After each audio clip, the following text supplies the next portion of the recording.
ये आज के दिन में हो जाएगा, लग रहा है आपको? नहीं लग रहा है। पता नहीं यार क्या ही, कभी कभी ऐसा क्यों होता है। हाँ,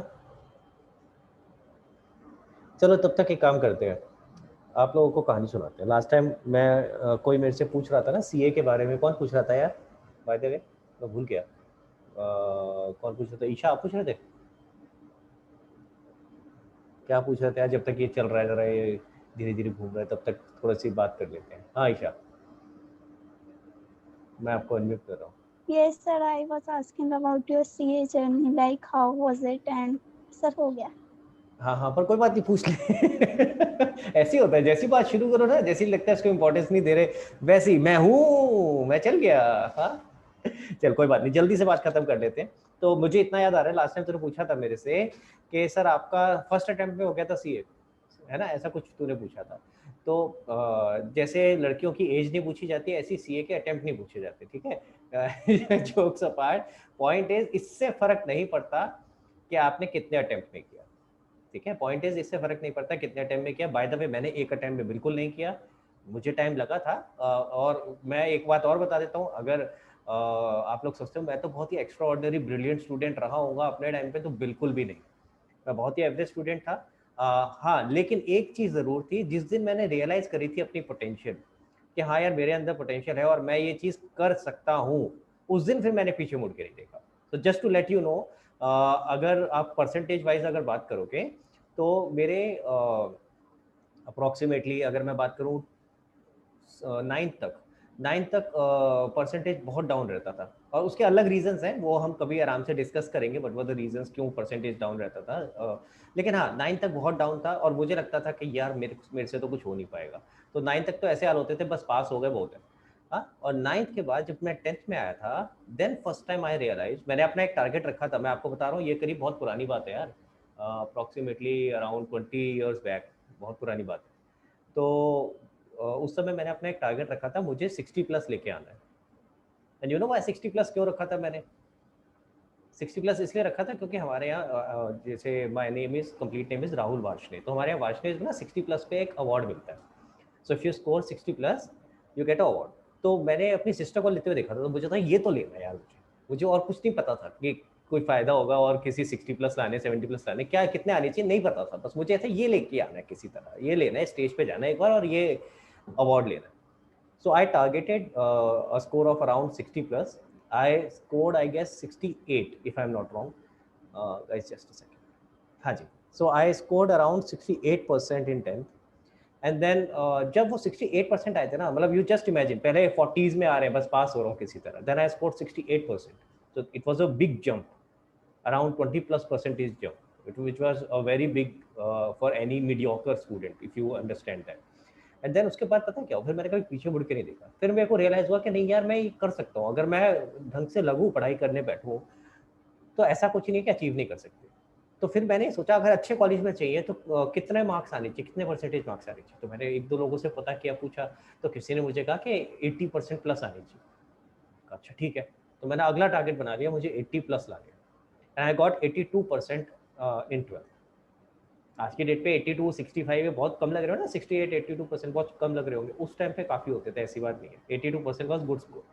बट हाँ, बाय द वे मेरे को मिसकम्युनिकेशन हुआ था, 80 प्लस परसेंटेज में अच्छा कॉलेज, मतलब बेस्ट कॉलेज या जो बात करूँ वो नहीं मिला था, 85 प्लस में मिल रहा था।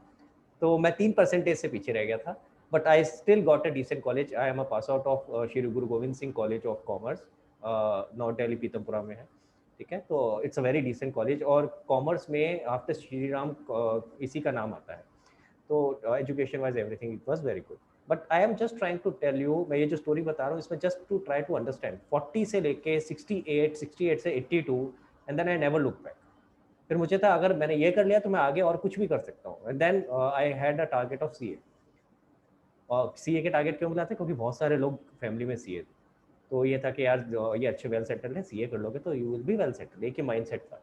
तो हमने कहा ठीक है यार, चलो फिर इसके पीछे लग जाते हैं। अब ये आप चीज़ देखो, इस चीज़ का फर्क देखो, if you have self confidence you can achieve anything, any damn thing, I am telling you. Self confidence बहुत ज़रूरी है। हाँ, आप अपने आप को डाउट करते रहोगे, यार पता नहीं मैं कर पाऊंगा नहीं कर पाऊंगा, तो फिर उस चीज़ का कोई सॉल्यूशन नहीं है बेटा। सबसे पहले खुद पे कॉन्फिडेंस रखना शुरू करो। आप अगर खुद में कॉन्फिडेंस रखोगे ना, तो दुनिया में जितने लोग हैं वो सब आपके अंदर कॉन्फिडेंस करना शुरू कर देंगे। मैं आपको बता रहा हूँ, पहले लोग मेरे को बिलीव नहीं करते थे ये सीए कहाँ कर पाएगा।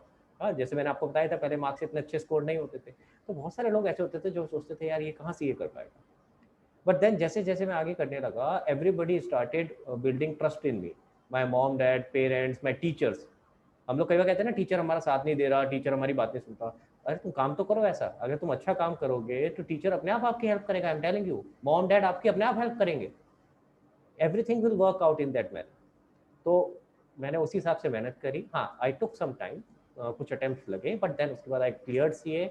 देन उसके बाद फिर मैंने बिग फोर में, जो एक ड्रीम होता है किसी भी आप सीए से पूछोगे तो, बिग फोर सा सबसे बड़े 4 सीए फर्म कौन कौन से हैं? ईवाई, केपीएमजी, पीडब्ल्यूसी एंड डिलॉयट। तो I work with couple of big fours, जो कभी सोचा नहीं था, कि मैंने भी नहीं सोचा था बाय द वे कि मैं वहाँ तक पहुँचूंगा, मैं वो काम करूँगा। लेकिन हाँ, मेहनत करो तो मैंने जैसे बताया सब चीज़ अचीव हो सकती है।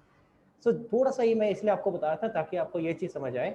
मैं भी कोई ऐसा नहीं है कि कोई बहुत ब्रिलियंट स्टूडेंट रहा करता था। ये बात मैं खासकर उन लोगों के लिए कह रहा हूँ जो लोग अपने आप को ब्रिलियंट नहीं मानते हैं।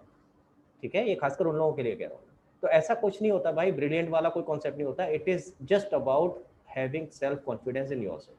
जिस दिन आपको ये आ जाएगा ना कि हाँ यार मैं कर सकता हूँ, जिस दिन ये आ जाएगा, मैं बता रहा हूँ उस दिन सब चीज़ें पीछे रह जाएंगी। फिर आप अपने आप ही रास्ते निकाल लेते हो कि मुझे किस तरीके से ये चीज़ें कंप्लीट करनी है, किस तरह से अच्छा स्कोर। ठीक है, बाय द वे ये हुआ कैसे था टर्न अराउंड, वो सारी बातें आगे कभी और, क्योंकि कहानियां तो बहुत सारी चलती रहेंगी। अब हम करते हैं जरा डिस्कशन शुरू अपने आंसर्स का। तो मैं Sir, चाहूंगा, it is very inspiring. अरे थैंक यू सो मच भाई। देखो बहुत ऐसी बहुत सारी कहानियां हैं। और आज वैसे by the way CA day है, इफ यू गाइस नो और you, I don't know whether you guys know CA day, Yes, sir. Happy COD. Doctors day. Thank you so much. तो आज सीए डे डॉक्टर्स डे दोनों हैं। तो काफ़ी काफ़ी काफ़ी सारी चीज़ें हैं आप लोगों के साथ डिस्कस करने की, बट हाँ जैसे जैसे मौका बनेगा करेंगे। सर आप कितने घंटे पढ़ते थे? कितने घंटे पढ़ते थे, कहाँ से आया सवाल वैसे? सर आया ये तो बताओ। क्रिश, ओके, मेरे को दिखा नहीं एक्चुअली ना, वो पता ही नहीं चला कहाँ से आवाज़ आई। क्रिश बेटा, अगर मैं फ्रैंकली तेरे को सच्ची बताऊँ ना, तो स्कूल टाइम में भी मैंने जब 9th तक बताया ना, 9th तक इतनी अच्छी इतना इंटरेस्ट नहीं था पढ़ाई में। तो उस समय तक तो बहुत कम आवर्स में लगाता था। लेकिन जिस दिन रियलाइज हो गया ना, उसके बाद फिर मैंने टाइम का मुंह नहीं देखा। देखो सच बताऊँ, मेरा ये होता था बस आके इतना है बीच में ये ब्रेक्स लेने, थोड़ा ब्रेक्स का मेरा फाइनल होता था कि हाँ 10 मिनट का ब्रेक यहाँ लेना है, फिर उसके बाद 10-15 मिनट का बाद में लेना है। वो मैं बताऊंगा पूरा पैटर्न किस तरीके से आप पढ़ सकते हो। लेकिन फिर मैंने ना कभी टाइम का वो नहीं देखा कि हाँ यार कितना घंटे में पढ़ रहा हूँ। मुझे होता था, टारगेट होता था आज ये कंप्लीट करना है, और अगर उसको कंप्लीट करने के रात के 3 भी बजेंगे तो मैं रात के 3 बजे तक भी पढ़ूंगा। So it used to be like that. फिर मैं आवर्स के हिसाब से नहीं पढ़ता था, टारगेट के हिसाब से पढ़ता था। एंड यही चीज़ आप जितनी जल्दी समझ जाओगे कि हाँ यार हमें अल्टीमेटली जो अपना गोल अचीव करना है, उसके लिए उसको पूरे गोल को छोटे छोटे टारगेट्स में अपने को डिवाइड करना होता है कि हाँ ये छोटी छोटी चीज़ें हम करते चलेंगे अभी साथ साथ, तो अल्टीमेटली वो बड़ा वाला जो गोल है वो अचीव हो जाएगा। तो अपने टारगेट्स बनाओ और वो टारगेट्स के पीछे जाओ। नंबर ऑफ आवर्स इतना मैटर नहीं करेगा अगर आप कम आवर्स में भी इफेक्टिव स्टडी करते हो। आपने कई लोगों को देखा होगा 8-8 घंटे बैठे रहते हैं, हम पढ़ाई कर रहे हैं, लेकिन अल्टीमेटली कुछ ही नहीं होता। क्यों? क्योंकि फोकस ही नहीं होता। वो इफेक्टिव स्टडी नहीं हुई ना यार। अगर आपने अच्छी स्टडी करनी है, इफेक्टिव स्टडी करनी है, तो दो में से एक चीज करो। मेरी बात ध्यान से सुनना, दो में से एक चीज करो। या तो सुबह सुबह जल्दी उठ के पढ़ाई करो, या फिर रात को लेट पढ़ाई करो। पता है ये बात क्यों बोल? क्योंकि सुबह सुबह या रात को लेट सबसे ज्यादा शांति होती है, कोई डिस्टर्ब करने वाला नहीं होता। तो जो फोकस उस समय होता है ना पढ़ाई का, उस समय अगर आप 2 घंटे भी पढ़ोगे ना, तो वो दिन के 4 घंटे के बराबर होगा। तो हम लोगों का ये होता था कि हम जब पढ़ते थे तो बिल्कुल फोकस क्लियर होता था कि आप पढ़ाई पे फोकस करना है, बाकी सारे डिस्ट्रैक्शंस दूर। फोन अपना साइलेंट पे करके रख दिया। जैसे फॉर एग्जांपल उस समय टीवी सबसे बड़ा डिस्ट्रैक्शन होता था, फोन इतना बड़ा नहीं होता था। तो टीवी वाले रूम में ही नहीं बैठते थे हम मतलब अपने को दूर रखते थे इन सब चीज़ों से। जितनी भी चीज़ें ऐसी होती थी, जितने एलिमेंट्स ऐसे होते थे जो आपको डिस्ट्रैक्ट करेंगे, उन सब से दूर। तो it is not about number of hours, it is about effective study. आप चाहे 4 घंटे भी पढ़ोगे ना दिन में, लेकिन अगर 4 घंटे वो ढंग से फोकस करके सिर्फ दिमाग अगर पढ़ाई के ऊपर ही करके अगर आप पढ़ोगे, वो 4 घंटे भी बहुत होते हैं। प्रॉब्लम होता है हम बैठे रहते हैं, हमारा दिमाग कहीं चल रहा होता है, फिर बीच में क्या होता है, फ़ोन बजता है टिंग, फिर हम देखते हैं क्या किसका मैसेज आया, अरे क्या इसने क्या मीम शेयर किया है, ओ रुक जाओ, एक दो और, 3 4 5 6 ऐसी और फिर मैसेजेस देखने लग गए, फिर हमने 4 चीज़ों का रिप्लाई किया, फिर उसके बाद फेसबुक, फिर इंस्टा। हाँ, अलग अलग है, किसी का फेसबुक होता है, किसी को इंस्टा में ज़्यादा शौक होता है। हाँ? फिर पता चला गलती से यूट्यूब पे पहुंच गए, और उसके बाद फिर हम पता नहीं कौन कौन से वीडियोस देखने लग गए। पहले तो टिकटॉक एक हुआ करता था, आजकल तो हर किसी ने अपना अपना छोटा छोटा मिनी वीडियोस का वर्जन बना रखा है ना। फेसबुक के अपने अलग हैं, यूट्यूब के अलग हैं, सबके अलग अलग बने हुए हैं। शॉर्ट्स है ना यूट्यूब के, यूट्यूब शॉर्ट्स। तो वो एक बार उसमें लग जाओ। मैं और ये फैक्ट बता रहा हूँ, ये सिर्फ तुम्हारे लिए नहीं है बेटा, ये मेरे लिए भी है। मैं इसलिए बता रहा हूँ ये चीजें, मुझे क्यों पता है, क्योंकि मेरे साथ भी तो होता है ऐसा। ऐसा थोड़ी ना तुम्हारे साथ होता है। मैं गलती से किसी एक यूट्यूब शॉर्ट्स पे क्लिक कर देता हूँ, तो अच्छा लग रहा होता है, उसके बाद वो ऑटोमेटिक चलता रहेगा, स्क्रॉल होता रहेगा, एक के बाद दूसरा, दूसरे के बाद तीसरा। अरे यार मजा आ रहा है यार, ये तो मतलब पता ही नहीं चलता कब आपके 15-20 मिनट खत्म हो। और ना केवल 15-20 मिनट खत्म हुए, उसके बाद एक और बड़ी प्रॉब्लम होती है, आपका फोकस खत्म हो। जो इतनी मुश्किल से आपने आधा पौना घंटा लगा के फोकस बनाया, वो थोड़े से वीडियोस के चक्कर में सारा फोकस किया, और उसका मतलब ही नहीं कि आप पढ़ लो या उस वो फोकस से आप पढ़ाई करो। तो इसलिए हमेशा याद रखा करो, चाहे आप 1 घंटा पढ़ो टिक करके, लेकिन वो 1 घंटा फोकस से पढ़ाई की तरफ ही होना चाहिए। यानी सारी डिस्ट्रैक्शन जो आपको लगता है ना डिस्ट्रैक्ट कर रही है चीज, उठा करके कहीं बाहर किसी और के पास रखो। मैं तो हमेशा ही करता था, मम्मी के पास देता था अपना फोन, कि यार अपने ऐसे फोन साथ में रहेगा तो पढ़ाई नहीं होने वाली। किसी का अर्जेंट कुछ आएगा, मम्मी बता देंगी, यार इतना तो भरोसा ही है ना। तो हम लोग इस तरीके से करके आते थे, तभी काम होता था, अदरवाइज पढ़ाई नहीं हो पाती। ठीक है, तो आई होप क्रिश आपको आंसर मिल गया होगा नंबर ऑफ आवर्स के ऊपर। So it's not about number of hours, it's about how effective you are utilising the time. कितना जो भी आप घंटे पढ़ रहे हो उस पर कितने इफेक्टिवली आप ढंग से पढ़ रहे हो। ठीक है, चलो तो हम लोग बेटा आगे चलते हैं, जर्नल की आपकी एंट्रीज डिस्कस करते हैं। तो निशांत बेटा आपके आंसर्स हैं, इफ आई गेस राइट। अच्छा, तो आपको साथ में ले लेते हैं। एंड गाइस सब लोग प्लीज अपने अपनी कॉपी में चेक करेंगे, मैं बताता जाऊंगा। सर मेरे ना इसमें कुछ एंट्रीज मैंने उस वक्त नहीं करी थी जब मैंने कोई बात आपको नहीं, सेंड करी थी। कोई बात सेंड नहीं, करने के बाद अटेम्प्ट कर लिया। अब बता दियो, कोई दिक्कत नहीं है। जो जो तूने बाद में करी होगी मुझे अब बता दियो, मैं यहाँ पे साथ साथ इंक्लूड करता चलूंगा। ठीक है, हाँ जी ओके चलो, सर। क्वेश्चन नंबर 4 है ये सबसे पहले। Yes sir. गाइस जरा सबसे यस सर। पहले देखेंगे जरा क्वेश्चन नंबर 4, और जो जो चीज़ ऐसी आएगी जो अभी हमने नहीं करी होगी बाई चांस, तो मैं आपको बता दूंगा, उसको हम बाद में डिस्कस करेंगे। चलिए भाई, जस्ट अ सेकंड गाइस। हाँ जी, क्वेश्चन नंबर 4 पहला क्या है, paid salary 30,000, rent 10,000, wages 8,000 by cheque. तो यानी यहाँ पे कितने अकाउंट्स अफेक्ट हो रहे हैं, सैलरी, रेंट, वेजेस और एक चेक से पेमेंट हो रही है, तो bank. Total 4 bank. Account affect हो रहे हैं। अगेन अगर मैं शॉर्टकट लगाऊं, तो शॉर्टकट बाय द वे मेरा फेवरेट होता है कैश या बैंक। आपका मुझे नहीं पता, हर किसी का अपना अपना हो सकता है, जो स्ट्राइक करे दिमाग में, जरूरी नहीं है। अगर किसी को सैलरी, रेंट, वेजेस से स्ट्राइक कर रहा है कि ये खर्चे हैं, खर्चे जब भी बढ़ते हैं तो डेबिट होते हैं, आप ऐसे सोचते हो तो ऐसे कर लो, जो स्ट्राइक करते हैं। मेरे दिमाग में हमेशा कैश और बैंक स्ट्राइक करता है पहले। तो इस केस में बैंक है आपका, और पैसे आप पे कर रहे हो, बैंक जा रहा है तो क्रेडिट हो जाएगा। बाकी तीनों के तीनों खर्चे हैं वो बढ़ रहे हैं, डेबिट हो जाएंगे। ठीक है क्लियर, तो सैलरी, रेंट, वेजेस डेबिट हो गए और बैंक अकाउंट क्रेडिट हो गया। गाइज मेरे पास जो आंसर्स आए थे मैं बताता जाऊंगा साथ साथ में कि बच्चों ने क्या क्या गलतियां करी थी। तो प्लीज, मैं किसी का नाम नहीं ले रहा हूँ, सब लोगों के लिए बता रहा हूँ मैं। जिसने करी है वो प्लीज करेक्ट कर लेना, जिसने नहीं करी है अच्छी बात है, आगे आप मत करना प्लीज इसको। एक गलती क्या करी है बच्चों ने, बहुत बच्चों ने, एक तो ये जैसे मैं यहाँ पे लाइन डाल रहा था डेबिट से पहले, कई लोगों ने ऐसे लाइन डाल रखी है, प्लीज ऐसे नहीं करो। मैंने बताया था कि भाई मैं सिर्फ इसलिए डाल रहा हूँ क्योंकि मैं प्रॉपर फॉर्मेट नहीं बना रहा हूँ, है ना, क्लियर। तो इसलिए प्लीज ये लाइन नहीं डालनी है आपने, आपने सिर्फ डेबिट आगे लिखना है, ये लाइन नहीं आएगी। दूसरी गलती करी है बहुत बच्चों ने आलस का साथ दिया है, ये नरेशन बिल्कुल नहीं लिखी है। और यही होता है एग्जाम में भी। एक बार जो आदत अभी आपको पड़ जाएगी ना बेटा, एग्जाम में भी ये नहीं नहीं सर एग्जाम में लिखेंगे, हम पक्का लिख के आएंगे। मैं बता रहा हूँ मैक्सिमम बच्चे हर साल मेरे को यही बोलते हैं, नहीं सर हम पक्का नरेशन लिख के आएंगे। एक छोटा सा एग्जांपल दे रहा हूँ आप लोगों को। आपने देखा होगा अगर कोई बंदा बाहर गालियां दे रहा है किसी को, हाँ अगर कोई बंदा बाहर गालियां दे रहा है तो वो घर में आकर के नॉर्मल बात नहीं कर सकता, घर में भी 4 गालियां निकालेगा ही निकालेगा।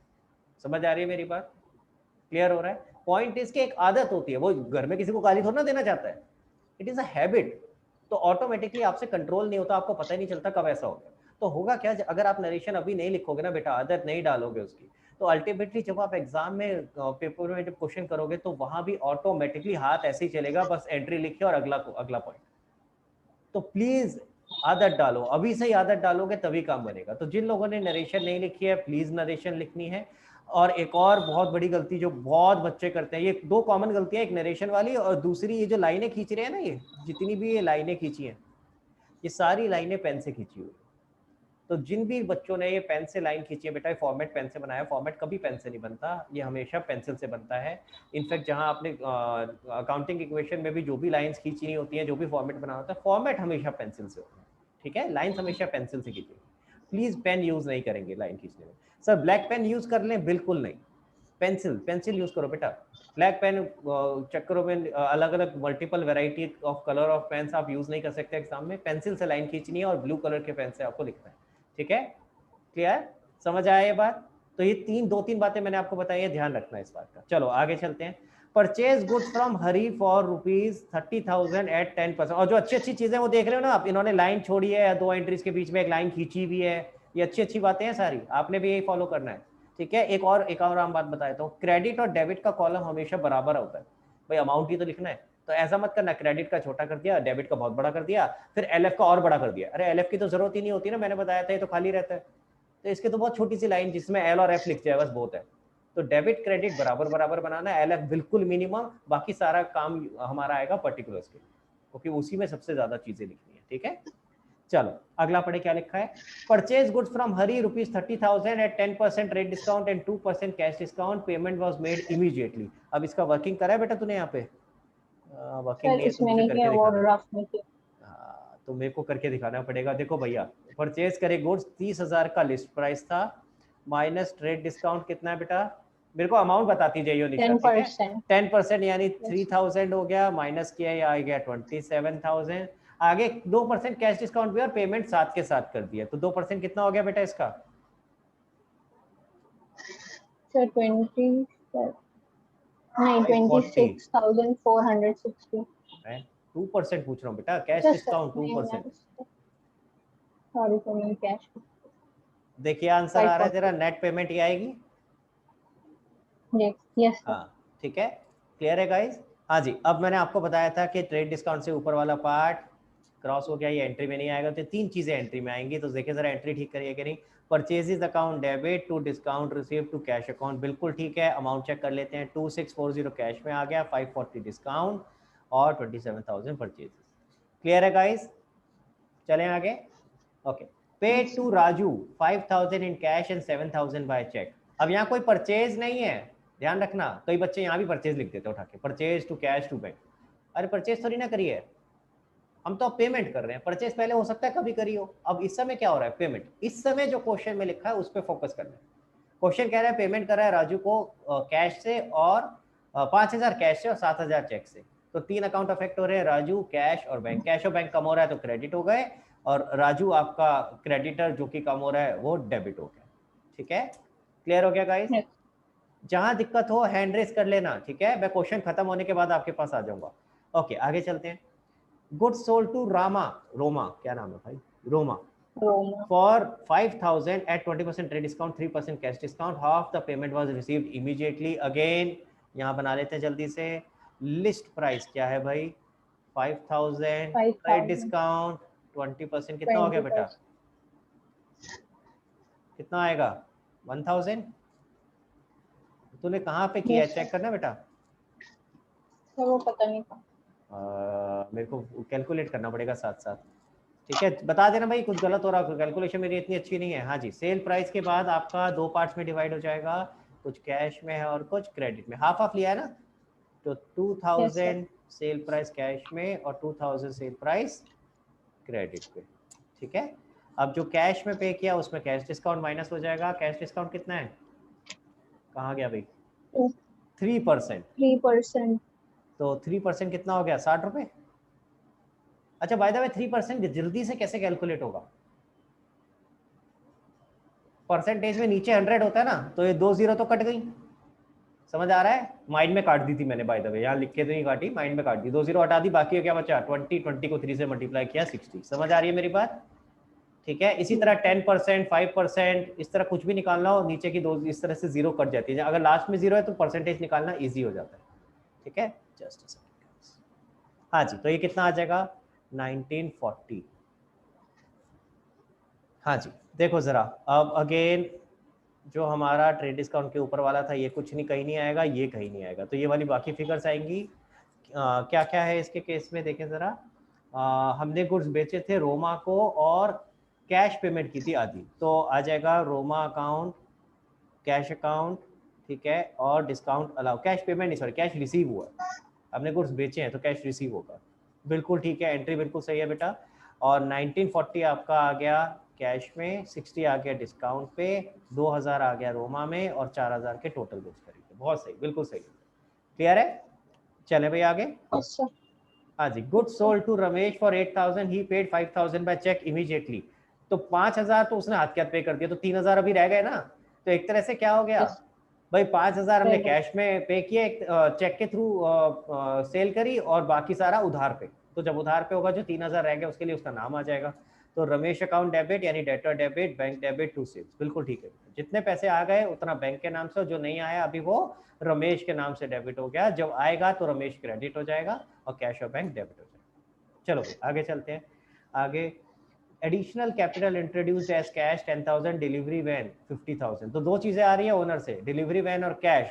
तो जो चीज आ रही है दोनों के दोनों एसेट वो डेबिट हो गए, कैश 10,000 से और डिलीवरी वैन 50,000 से। उसको हमने व्हीकल लिख दिया, बिल्कुल ठीक है, कोई दिक्कत नहीं है। और टू कैपिटल, क्लियर हो गया, टोटल अमाउंट आपका कैपिटल के नाम से। और प्लीज इसको एडिशनल कैपिटल कोई नहीं लिखेगा, टू एडिशनल कैपिटल मत कर देना, अकाउंट का नाम वही है कैपिटल, ठीक है। एडिशनल कैपिटल तो इसलिए बोल रहे हैं कि और पैसे लगा, बार बार नया नया नाम मत खोलते रहना, जितने ज्यादा नाम यूज कर लोगे उतने अकाउंट खुलते चले जाएंगे, तो हमें एक ही नाम यूज करना है बेटा। आगे चलते, ओनर के दो अकाउंट बताए ना, एक कौन सा कैपिटल और दूसरा ड्राइंग्स, तो यही दो नाम रखने हैं, तीसरा मत खोल देना कोई और।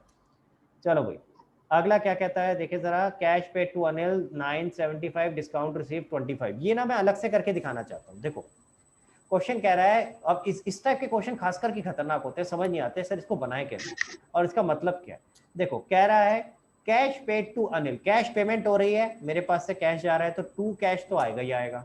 आ रही है बात समझ में, जब कैश जाता है तो क्रेडिट होता है कि नहीं होता है, तो टू कैश आएगा कितने से, कैश पेड कितना लिखा है, कैश पेड लिखा है 975, समझ आ रही है बात। तो मेरे पास से कैश जा रहा है 975। आगे क्वेश्चन में क्या लिखा है, discount received, discount receive credit होता है, मैंने आपको बताया था, डिस्काउंट अलाउड डेबिट होता है, रिसीव क्रेडिट होता है। कितना डिस्काउंट मिला है, 25 रुपए। आ रही है बात समझ में, देख रहे हो कैसे बना रहा हूँ मैं एंट्री, क्लियर। और साथ में किससे, किसको पे किया था, कैश पे टू अनिल, तो ऊपर क्या आ जाएगा अनिल, यानी अनिल के अकाउंट में कितना आएगा 1000। कैसे आया, इन दोनों का टोटल करके, आई बात समझ में। 1000 नहीं है वो, कितना आएगा, 975 है, 975 नहीं बेटा 975 क्यों आएगा, 975 तो पे किया है, 975 तो पे किया है, 25 रुपए का डिस्काउंट मिला, तो टोटल एक्चुअली पेमेंट कितनी होनी थी अनिल को, 1000। आई बात समझ में। इसी चीज को दो तरीके से दिया जा सकता है, ध्यान से सुनना। इसी क्वेश्चन को अगर दूसरी तरीके से फ्रेम करते तो ऐसा बोला जा सकता था, amount payable to Anil 1000, amount payable to Anil 1000, amount paid and discount received ₹25। ठीक है, amount paid immediately, discount receive 25, यानी बैलेंसिंग फिगर इस बार क्या आएगी, कैश की। समझ आ रहा है। तो आपको ये ध्यान से देखना है कि आपको क्वेश्चन में पेमेंट बताइए कितनी करी है या कितना पेबल था वो बताया है, ठीक है, समझ आ रही है बात। इस क्वेश्चन में बोला था पेड